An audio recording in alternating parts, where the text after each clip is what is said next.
Yo, what's up mga kagwangit? At yun na nga guys, maaga tayong gagarahe ngayon kasi meron na nag-chat sa akin na sideline pag color coding ating minamana yung pampublikong sasakyan na ito. At papatulan natin siya bukas, Martes. Yun ang araw ng coding ng sasakyan na minamanayo natin. At kailangan natin ng sideline pag wala tayong biyahe sa pampublikong sasakyan natin dinadrive. Kaya guys, dyan lang kayo at samahan nyo ako. Piyong!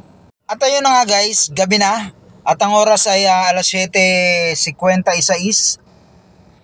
At nandito tayo nakapila sa isang mall sa North EDSA. Ayan. Isang pila na lang ang gagawin natin guys dahil may sideline nga tayo bukas. May nag-chat para magpa-drive sa atin bukas. Yan ang mga sideline natin guys pag color coding yung dinamaneho natin pampublikan sasakyan.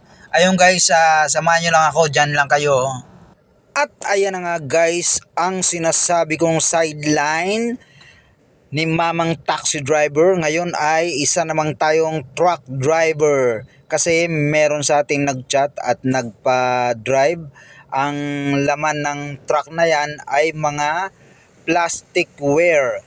Dinidistribute yan guys sa Divisoria. Yan ay mga order ng mga store sa Divisoria. Tapos ikakarga ng mga pahinante sa Kartilya. Tapos dadalhin sa mga designated store sa Divisoria. At yun nga guys, good morning mga insan. At yun na nga nangyari kahapon guys. Nakabiyahe tayo ng dalawang biyahe kahapon.